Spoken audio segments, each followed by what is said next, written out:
지난 시간에 이어서 삭개오가 예수님을 만난 장면을 우리가 함께 보고자 합니다. 우리가 전도를 할 때 야, 교회 가자 이렇게 얘기를 하면 많은 분들이 이렇게 대답을 해요. 내가 술을 끊고 갈게. 내가 담배를 끊고 갈게. 내가 지금 여러 가지 복잡한 일에 연관돼 있거든. 이 문제가 해결되면 갈게. 내가 지금 사실 좀 어려운 부분이 있어. 이 문제가 해결되고 그렇게 그때쯤 가면 안 될까? 이렇게 얘기를 해요. 그리고 사실 내가 안 착해. 착해지고 갈게. 이렇게 얘기하시는 분도 있어요. 저는 이거 착해지고 갈게 이렇게 얘기하는 건 너무 웃긴 것 같아요. 그렇지 않아요? 여러분처럼 이게 안 착한 사람들도 여기 앉아갖고 예배 드리는데 착해지고 간다니. 예수 믿고 좀 착해진 사람이 있으면 손 한번 잠깐 들어볼까요? 나 예수 믿고 나서 좀 착해졌다. 우와, 여러분 이렇게 한결같이 하나도 안 착하실까요? 예수 믿으면 좀 착해져야 되는 거 아니에요? 손 한 명 들었네. 네. 그래서 예수 믿으면 착해지고 술 안 먹고 담배 안 피고. 그런데 여러분, 교회 다니는 것의 본질, 그것은 금연하고 금주하고는 관계가 없겠죠? 착해지는 것하고 관계가 없겠죠? 이렇게 얘기를 하면 오늘 여러분 나눔하실 때 맞아, 목사님이 그러시더라. 금연과 흡연과 술과는 예수 믿는 것과 관계없다고 하더라 하면서 그 얘기만 발췌를 해서 그것만 기억하시는 아주 똑똑한 분들이 많은데, 본질은, 예수 믿는 것의 본질은 하나님 만나는 것, 예수님을 나의 하나님으로 영접하는 것에 본질이 있지 다른 것에 있지 않습니다. 교회 다니는 것의 본질은 금연과 금주가 아니고 착해지는 것이 아니라, 교회 다니는 것의 본질은 예수님과 동행하는 겁니다. 아멘. 자, 예수님과 동행하는 게 예수 믿는 거예요. 그런데 또 이렇게 교회 다니라고 하면 사람들이 이렇게 얘기를 해요. 할 일 없어서 교회를 다니나? 이렇게 생각하시는 분도 있고, 또 내가 어렸을 때부터 계속 예수님에 대해서 듣다 보니까 세뇌를 당해서 교회를 다니는 것 같아. 이렇게 생각하시는 분들 의외로 많아요. 내가 원래부터 우리 집안이 불교였으면 나는 교회 안 다녔을 거야. 불교 다녔을 거야. 이렇게 생각하시는 분도 있어요. 또한 마음이 편해지니까 교회를 다녀. 근데 예수 믿는다고 항상 마음이 편한 것은 아니잖아요. 그리고 또 이렇게 생각할 때가 있어요. 특별한 사람만 예수 믿잖아. 좀 삶이 편하고 반듯하고 멀쩡한 사람, 교회 다녀도 될 만한 사람들이 교회 다니는 거 아니야? 나는 거기에 어울리지 않아. 이렇게 생각하기도 해요. 예수 믿는 것에 대해서 특별한 외면적인 이유가 있다고 생각하는 사람들 많아요. 오늘 근데 절대 예수 안 믿을 것 같은 사람이 등장합니다. 이 사람의 이름은 삭개오예요. 우리가 예수 믿을 때 보면 어떤 사람이 아파서, 어떤 사람이 힘들어서, 어떤 사람이 병들어서 예수를 믿는다, 기도한다, 그렇게 편견을 갖는 경우가 있어요. 그런데 삭개오라는 사람은 그런 편견에서는 좀 제외되는 상황 같아요. 왜냐하면 이 사람은 부자거든요. 성경에는 누군가에 대해서 부자라고 표현할 때 그렇게 등장하는 사람이 몇 명 없습니다. 아리마대 요셉, 그리고 지금 오늘 등장하는 삭개오. 즉 성경에서 볼 때에도, 하나님이 보실 때에도 삭개오는 부자인 겁니다. 여러분도 그렇게 부자 되고 싶으시죠? 하나님 보시기에도 삭개오는 부자예요. 그런데 삭개오는 어떤 문제가 있었죠? 키가 작아요. 사람들은요, 키가 큰 사람, 작은 사람, 인생을 살면요 다 컴플렉스가 있습니다. 어떤 사람은 못 배운 컴플렉스 있어요. 지난 시간에 이 얘기는 살짝 드렸었죠. 못 배운 컴플렉스가 있기도 하고, 키가 큰 것, 키가 작은 것.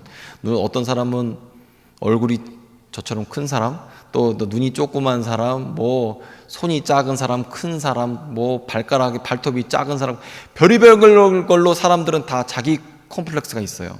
그리고 그것을 상쇄하기 위해서, 보상하기 위해서 무엇인가를 해요. 키가 작으니까 나 운동 열심히 해야지. 제가 아는 어떤 분은 운동을 정말 열심히 해서 근육이 이렇게 많아요. 근데 그 이유는 왜소해 보이는 게 싫어서 운동을 한 거예요. 그래서 덩치는 이렇게 좋아요. 그리고 근육이 있다 보니까 키도 조금 더 커 보입니다. 이렇게 우리는 보상 심리가 있어서 그런 부분들이 분명히 있습니다. 삭개오라는 사람은 키가 작은 것을 상쇄하기 위해서 아무래도 부라는 것을 얻기 노력했던 것 같이 보여요. 자기 상쇄 요인이 부였죠. 인정받고 싶었고 성공하고 싶었습니다. 그리고 결국에 그것을 얻게 되었는데 별로 행복하지가 않은 겁니다. 우리는 인생을 살면서 꼭 필요한 게 있고요, 우리가 원하는 게 있습니다. 원하는 것과 필요한 것이 같을 때도 있지만 원하는 것과 필요한 것이 다를 때도 있어요. 어떤 분이 마약 같은 마약류에 중독돼서 너무나 힘들어한다고 생각해 보십시오. 그분은 간절하게 원하는 거 손을 떨면서 간절히 원해요. 주사 한 방만 놔주세요. 그런데 그 사람에게 필요한 것은 주사일까요? 원하는 것은 마약이지만 필요한 것은 격리치료가 아마 필요할 겁니다. 마찬가지죠. 우리에게 필요한 것이 있고 원하는 게 있어요. 삭개오의 경우에는 자기가 원하는 것이, 필요한 것이 돈이라고 생각했습니다. 그래서 부를 위해서 못할 짓도 했어요. 남들에게 해코지도 하고요, 자신의 욕망을 위해서 남들 못 살게 굴고 그렇게 피해를 주면서 살아오기도 했어요. 그게 삭개오예요. 그리고 어느 정점에 도착하게 되었어요. 대단한 사람이 되었어요. 그런데 자기의 모습은 자기가 원하는 모습이 아니었던 거죠. 사람들은요, 무엇인가를 원할 때 보면요, 남들이 가진 것을 원할 때가 많습니다. 그래서 옆 사람이 뭘 갖고 있으면 그걸 꼭 갖고 싶어 해요. 제가 우리 딸 얘기를 좀 살짝 드리면, 우리 딸이 조금 했을 때 놀이동산 가면 큰일 납니다. 왜냐면 놀이동산 가서 다른 애들이 풍선 들고 있으면 그 풍선을 자기도 가져야 돼요. 다른 애들이 만약에 인형을 갖고 있으면 자기도 그 인형을 들어야 돼요. 그리고 그거 안 사주면 어떻게 될까요? 풍선 안 사주면 어떻게 될까요? 여러분 옛날에 어떻게 하셨어요? 들이 눕잖아, 그냥 이렇게. 여러분들 다 한 번씩 해보셨잖아요. 여러분은 기억 못하시지만 여러분 부모님은 다 기억하고 계세요. 여러분이 원하는 걸 얻지 못하면 들이 눕는 거예요. 그러면 어떻게 돼요? 원하는 걸 얻게 되죠. 하지만 그렇게 원하는 것을 아이들이 오래 갖고 놀질 않습니다. 정말 잠깐밖에 안 갖고 놀아요. 정말 순간밖에 갖고 놀질 않아요. 토이자러스 그 장난감 가게에서 애를 데리고 가잖아요. 그러면 3살, 4살 때 이렇게 조금 했을 때 보면 눈앞에 있는 장난감을 탁 들어요. 그리고 어떻게 할까요? 들고 있다가 제가 옆에 있다가 다른 장난감을 이렇게 보여줍니다. 그러면 얘가 들고 있던 장난감을 진짜 눈 이렇게 뜨고 있어요. 이렇게 들고 있다가 딱 내려놓고 이것도 집어요. 그리고 듣고 있다가 제가 또 옆에 있는 장난감을 이렇게 흔들어요. 그럼 또 그걸 또 집어요. 왜 그럴까요? 내가 들고 있는 물건은 별로 만족스럽지가 않아. 항상 계산 전임에도 불구하고. 그래서 저는 그 심리를 잘 이용해서 마지막 순간에, 그러니까 장난감을 수십 개를 집었다 놨다 하다가 맨 마지막에 굉장히 저렴한 장난감을 주면서 빨리 끄집어내야 돼요. 그러면 그 장난감을 갖고 놀다가 어떨 때에는 벌써 집에 가기 전에 실증 내는 경우도 있어요. 우리는 이렇게 눈앞에 있는 것이 나에게 필요한 것으로 여기면서 그렇게 살아요. 남이 갖고 있는 것을 내가 가지면 행복할 거라고 생각하면서 그렇게 사는 게 우리예요. 그런데 여러분, 만족의 비결은 옆 사람이 아니죠. 만족의 비결은 내가 눈앞에 있는 게 아닙니다. 여러분께서 집에 옷이 많잖아요. 우리 자매님들 옷이 많잖아요. 그냥 막 그걸로 진짜 패션쇼를 해도 될 만큼 옷이 많잖아요. 그런데 그 옷이 그렇게 많은 이유가 뭔지 아세요? 지금 옷으로는 만족이 안 되거든요. 그리고 그렇게 해서 또 하나씩을 장만하는 거예요. 만약에 그 옷으로 만족하셨으면 여러분은 한 벌밖에 없을 거예요. 그런데 그 옷을 입어보니까 살 때는 만족했는데 한 번 입어보니까 만족이 안 돼요. 그래서 옷을 또 사요. 이렇게 우리는요, 무엇인가를 얻으면 행복할 거라고 여기면서 살아와요. 그게 바로 삭개오의 삶이었어요. 삭개오도 그렇게 무엇인가 눈앞에 있는 것을 얻고 저것을 하면, 얻으면, 가지면, 그러면 행복할 줄 알았습니다. 그리고 어느 순간 무엇인가를 해보니까 무엇을 느끼냐면 나만 불행한 것 같아요. 남들은 다 행복한데 나만 지지리궁상 힘든 것 같아요. 그리고 공허해요. 남들 앞에서는 괜찮아 보이는 척 하는데 공허한 거예요. 공허하지 않았으면 삭개오는 절대 집에서 나오지 않았을 겁니다. 자기 모습이 마음에 들었으면 삭개오는 절대 나무에 올라가지 않았을 겁니다. 삭개오는 자기의 모습이 마음에 들질 않아요. 그리고 이 재미라는 것도 있거든요. 여러분 요즘 삶 재밌으세요? 여러분 막 크게 신나게 막 웃어본 적 있으세요? 요즘에 최근에? 정말 배꼽이 빠질 만큼 와 웃어 죽겠다 이렇게 웃어본 적 있으세요? 최근에? 막 여러분 막 크게 웃으면서 막 행복해 보신 적 있어요? 아, 나 요즘 되게 재밌어. 그랬으면 좋겠어요. 근데 많은 분들이 옛날에는 재밌던 것 같은데 지금은 재미가 없어. 돈 버는 게 제일 재밌어. 이렇게 생각하시는 분도 있고 재미가 없대요.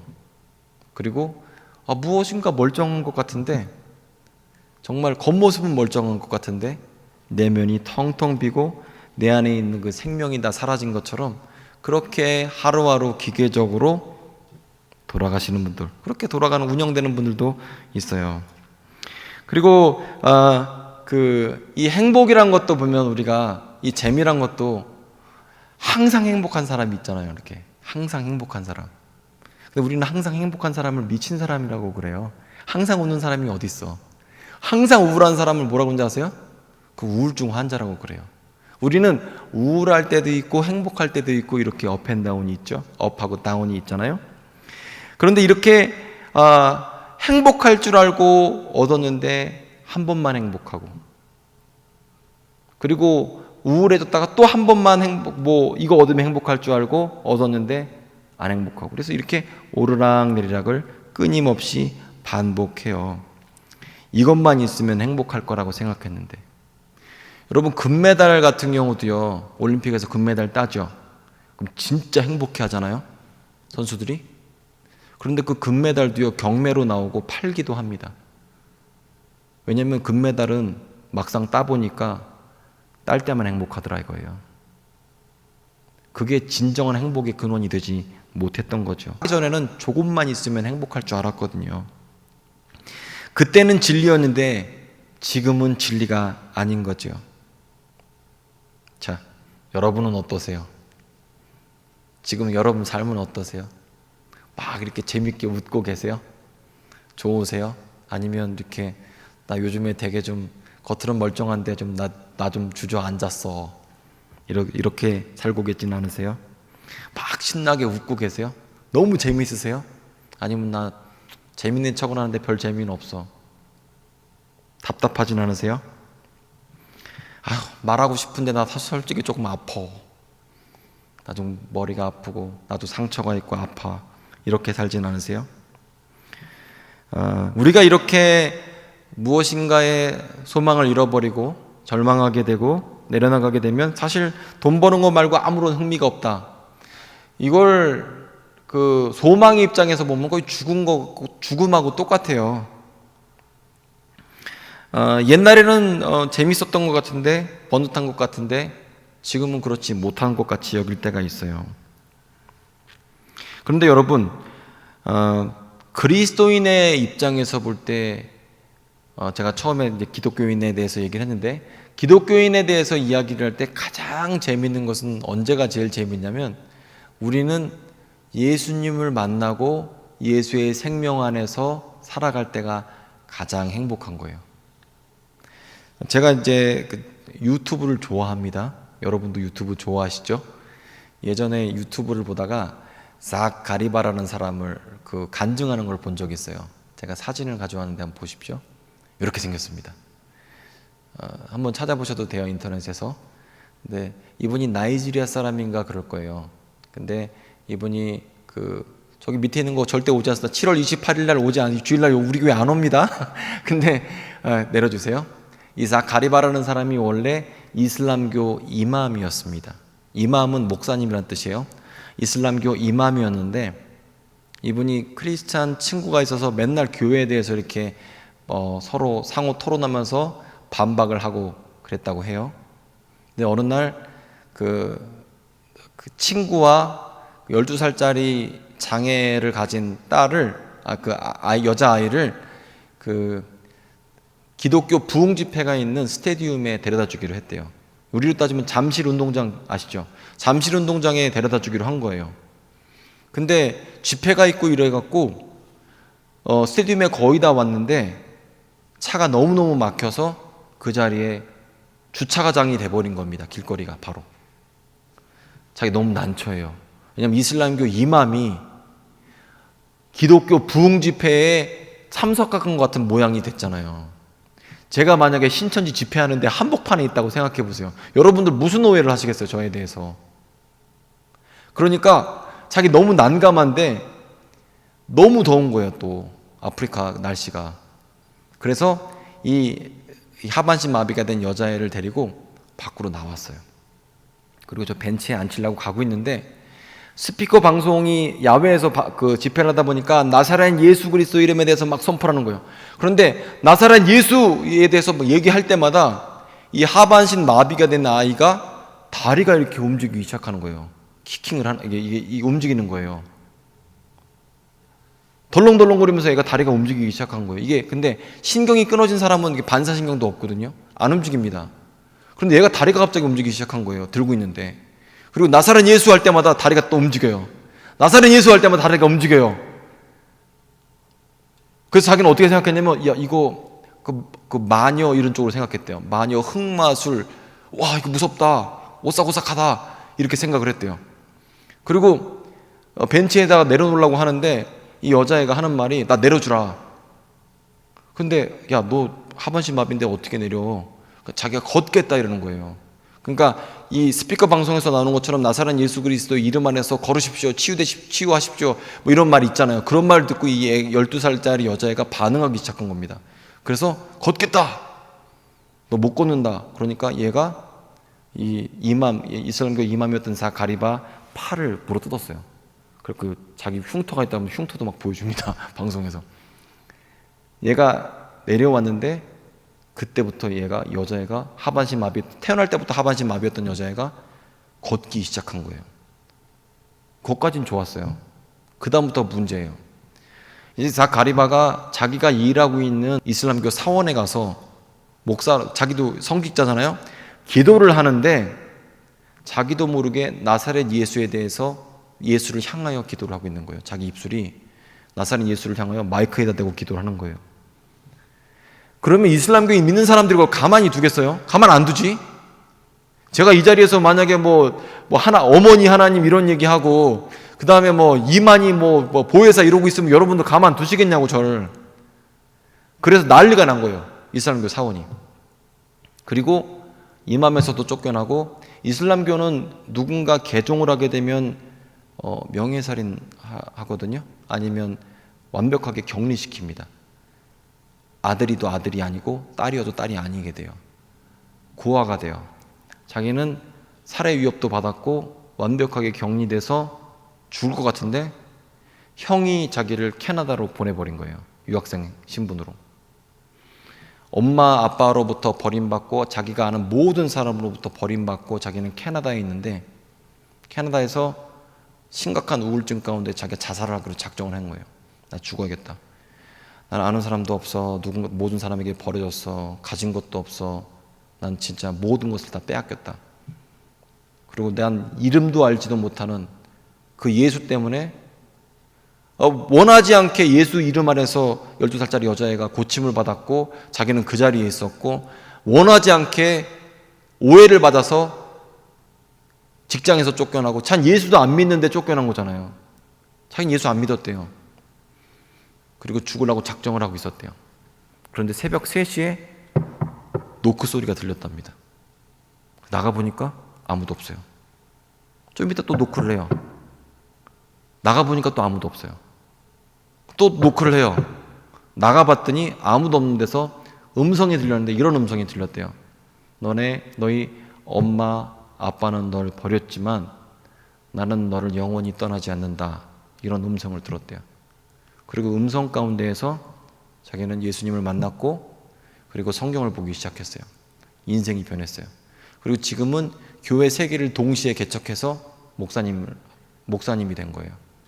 그러면서 하나님께서 이삭 가레바 목사님한테 무슨 말씀을 하셨냐면, 교회 3개를 개척했는데 동시에 너는 사랑 걱정하지 마라, 너는 돈 걱정하지 마라, 그러면서 목회를 이제 시키신 거예요. 근데 이분이 간증하는데 너무 재밌는 게, 자기가 하다못해 샤워를 할 때에도 전능하신 하나님께서 함께 하시고, 이분 간증을 제가 인용을 한다면, 종교는 사람을 파괴한대요. 종교적 행위는 사람을 파괴하거든요. 그런데 예수님은 종교가 아니라는 거예요. 예수님은 관계라는 거예요. 내가 예수님을 알게 되고 예수님하고 깊어지니까 날마다 예수님과 대화하게 되고, 내가 마음에 어려움이 있을 때 그 천지를 만드신 하나님이 나와 대화를 하시는 거예요. 1대1로. 얼마나 짜릿하겠어요. 그러면서 자기 마음 가운데 있는 만족이 되시고 필요를 채워주시는 그분이 지금도 나와 함께 하신다고 간증을 막 하는 거예요. 그래서 제가 너무 그걸 보면서 큰 은혜를 받았어요. 이분 얘기가 그래요. 자기가 예수님하고 만나는 게 꼭 연애하는 것 같대요. 연인 같대요. 시간이 한참 흘렀지만 하나님과의 관계, 그 연결된 게 너무 짜릿하고 너무 행복하다는 거예요. 하나님께서 자기의 아버지가 되시고 그리고 친구가 되셔요. 사실 이게 머리로 아는 것과 관계는 다르잖아요. 여러분 다 박근혜 대통령 알잖아요. 하지만 박근혜 대통령과 관계하지는 않잖아요. 여러분이 지금 문재인도 다 알지만 문재인 대통령과 여러분 특별하게 대화하지는 않잖아요. 마찬가지로 하나님에 대해서 머리로 아는 하나님이 아니라 하나님과 교제하게 되고 그분의 능력이 나타나고 하는 게 너무 행복하다는 얘기를 하는 거예요. 자, 우리가 예수님을 만나면 어떻게 되냐면 이런 역사가 있어요. 오늘 누가복음 19장에서는 공허하고 재미도 없고 이것이 진리인 것이다 믿었던 삭개오에게 어떻게 보면 내 안에 그 내면에서의 생명력이 전혀 없고 껍데기만 멀쩡한 그 삭개오에게 예수님이 다가가세요. 삭개오는 그때 돌감람나무 위에 숨어 있었거든요. 예수님이 바로 직진으로 돌감람나무 앞에 가세요. 그리고 삭개오를 보면서 이렇게 얘기하세요. 5절이죠. 예수께서 그곳에 이르사 쳐다보시고 이르시되 삭개오야 속히 내려오라. 내가 오늘 내 집에 유하여야겠다. 예수께서 삭개오에게 바로 직접 가셔서 내가 내 집에 유하여, 내가 너 집에 좀 있어야겠어, 머물러야겠어, 이렇게 얘기를 하세요. 예수께서 먼저 삭개오에게 찾아가서 집에 있어야겠다 이렇게 말씀하세요. 보통 예수님을 만날 때 우리 다 이렇게 만나요. 진짜 예수를 안 믿을 것 같은 사람들, 그런 사람도 진짜 많잖아요. 저 예수 믿게 생겼어요? 저 예수 안 믿게 생기지 않았어요? 나 예수 믿게, 저보고 예수 믿겠다고 말하는 사람 별로 못 본 것 같아. 근데 예수 안 믿게 생기고 예수 안 믿을 것 같은 사람에게 주님이 다가가세요. 삭개오 같은 사람에게 다가가세요. 그리고 뭐라 그래요? 내가 너와 좀 함께 있어야겠어. 너네 집 좀 열어줄래? 네 마음을 좀 열어줄래? 이렇게 말씀하시는 거예요. 자, 주님이 지금 이 자리에 예배 가운데 부활하신 예수께서, 전능하신 하나님께서 여러분에게 지금 오셨습니다. 그리고 여러분에게 지금 말씀하고 계세요. 내가 좀 너랑 좀 같이 있어야겠어. 여러분 어떻게 대답하실 거예요? 몇 가지 말씀을 드리면요. 예수님을 만난 사람들의 특징이 뭐냐면, 예수님을 만난 사람들은 뭐라고 얘기하냐면 내가 죄인인 것을 알았대요. 누가 설명하지 않았는데 진리 앞에 내가 서보니까 내가 얼마나 추한지 악한지 연약함이 많은지를 알게 됐대요. 그리고 예수께서 그것을 감싸주시고 온전하게 하시는 것을 경험한대요. 그리고 내 삶이 엉망진창이고 랜덤이고 임의로 조합되고 엉망인 줄 알았는데 내 삶에 운영자가 있다는 것을 알게 되었대요. 그리고 내 삶 가운데 예수로 말미암아 소망이 생기고 생명이 생긴다는 것을 체험했다는 거예요. 예수님을 만난 사람은 이렇게 변했다는 거예요. 선한 목자 되신 예수께서 내 삶을 인도하시는 것을 경험했다라고 이야기를 합니다. 자, 우리가 예수님을 만나게 되면 이런 일이 있어요. 하지만 저는 여기서 또 주목하고 싶은 게 생명과 기쁨인 것 같아요. 내가 껍데기만 멀쩡했는데, 공허했는데 예수님으로 말미암아 내 안에서 내면부터 채워지는 게 있다는 거예요. 어떻게 설명할 수 없는 게 기쁨이 생겼다는 거죠. 그게 우리 안에 있다는 거예요. 언제요? 내가 예수님에 대해서 마음을 열었을 때, 나사렛 예수 이름 권세 아래서 내 삶을 내려놨을 때, 나사렛 예수 이름 안에서 내 삶에 기적이 나타나고 내려놨던 소망이 다시 생기고 생명이 내 삶 가운데 차오르기 시작한다는 거죠. 오늘 이 시간 여러분 삶 가운데 그런 역사가 있기를 소망합니다. 저는 여러분 삶 가운데에서 어떻게 보면 예배 나올 때 찝찝해서 나올 수도 있어요. 아, 예배 빠져보니까 찝찝하더라. 안 나가니까 좀 애매하더라. 맨날 나갔으니까 나와야지. 습관적으로 나왔을 수도 있어요. 누가 이 자리를 갖다가 오라고 해서 억지로 온 사람도 있을 거예요. 전화 받고. 그리고 여러 가지 다양한 이유로 이 자리에 왔을 수 있어요. 하지만 여러분 지금 예수께서 여러분에게 도전하고 계세요. 네 마음을 열어라. 함께 있고 싶다. 그리고 주님은요, 이 말씀을 꼭 드리고 싶은데, 주님은 절대 폭력적이지 않으십니다. 여러분이 마음을 열 때까지 기다리시지. 계시록도 보게 되면 그러잖아요. 내가 문 밖에 서서 두드리노니, 누구든지 문을 열면, 마음을 열면 그 삶에 들어가서 동거하고 함께 거하겠다고 말씀하세요. 내가 문 안 열면 주님이 억지로 열고 들어가신다, 이렇게 얘기하시지 않아요. 내가 자의적으로 마음 열기를 주님은 기대하고 계세요. 여러분 마음을 여시고 그리고 주님과 동거하시기를 축복합니다. 주님, 우리가 예수님 만나는 것이 최고의 가치입니다. 교회 다니는 거요, 매일 이 자리에 오는 거, 매주 오는 거 의미 없습니다. 내가 주님 만나는 거가 의미가 있어요. 그분은 우리를 떠나지 않으세요. 그분은 우리와 함께 하시는 분이에요. 그분과 동거하시고 동행하시는 여러분 삶 되시기를 바랍니다.